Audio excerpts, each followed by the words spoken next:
अभी कर रहे हैं सर, राइट अवे। बस नंबर 1 जी सर। जब आप ये लिखेंगे तो आपकी समझ में आ जाएगा कि मेरा ताल्लुक जो है वो 1952 से स्टॉक मार्केट से है। बिल्कुल सर। ठीक है, तो लास्ट ईयर जून में हमने एक कॉल दी थी, we are bullish on Pakistan. हमारी जो फर्म है के ट्रेड, उसने ये कॉल दी थी, we are bullish on Pakistan. तो उस वक्त जो है मार्केट तकरीबन 38,000 पर थी। आज के दिन डॉलर टर्म में पाकिस्तानी स्टॉक मार्केट की जो रिटर्न है वो 100% है, जिसका मतलब ये है कि आज जो है अगर पूरे एशिया की मार्केट्स में, दुनिया की मार्केट्स में कोई एक मार्केट की रिटर्न देखें तो पाकिस्तान ने 100% रिटर्न जो है डॉलर टर्म्स के अंदर दुनिया को दिखाया है। तो why not let's celebrate that. क्यों, एक तो अच्छी खबर जो है दुनिया को पाकिस्तान से मिल रही है, और दूसरी चीज जो इसकी असल वजह है वो ये है कि जो हमारी कॉर्पोरेट अर्निंग्स रही हैं वो काफी अरसे से जो है सबड्यूड थी मार्केट, तो उसको अप्रिशिएट अप्रिशिएट नहीं कर पा रहे थे। और अब कॉर्पोरेट अर्निंग्स जो है वो ये ठीक है कि हमारी और महंगाई और दूसरी सारी चीजों से आम आवाम के ऊपर उसका असर हुआ है, लेकिन कॉर्पोरेट अर्निंग्स जो है मईशत के कई शोबों में आपने देखा होगा कि हमारी जो इंडस्ट्रियल ग्रोथ है वो करीबन 6% के करीब बढ़ी है, और उससे अंदाजा हो जाता है कि जो हमारी कॉर्पोरेट अर्निंग्स हैं उस पर उसका इम्पैक्ट आता है। दूसरा एक चीज आप ये भी ध्यान में रखें कि आईटी का एक बहुत बड़ा शोबा जो है वो एड ऑन हो गया है।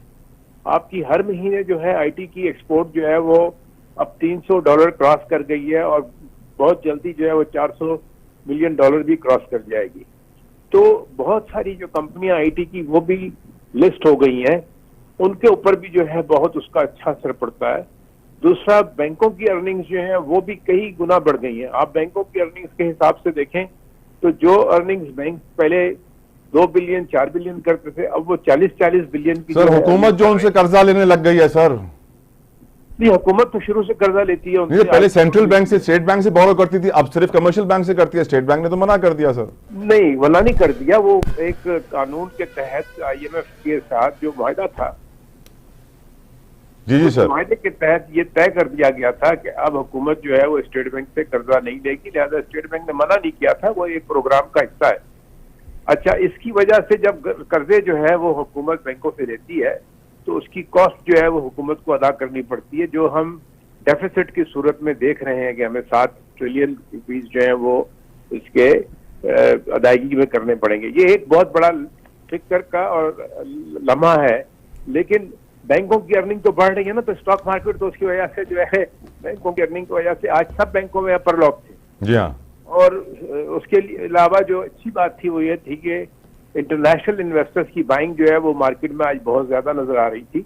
हर काउंटर के ऊपर जो है इंटरनेशनल इन्वेस्टर्स की बाइंग थी, और ये पिछले 4 महीने से मुस्तकिलन ये हो रहा है इलेक्शन के बाद से कि इन्वेस्टर्स जो है, फॉरेन इन्वेस्टर्स, वो पहले उन्होंने $200 मिलियन की इन्वेस्टमेंट की थी, और इस पिछले 2 दिन के अंदर मैं समझता हूँ कि $100 मिलियन की इन्वेस्टमेंट जो है वो मजीद उनकी तरफ से यकीनन आई होगी। हमारे पास भी आज फॉरेन ऑर्डर्स काफी बड़ी तादाद में थे, जी सर, जो कि अभी कंटिन्यू करेंगे। Right sir. तो सर एक और इम्पोर्टेंट क्वेश्चन, मार्केट में अभी भी जो है 20 से 25% का रन मुमकिन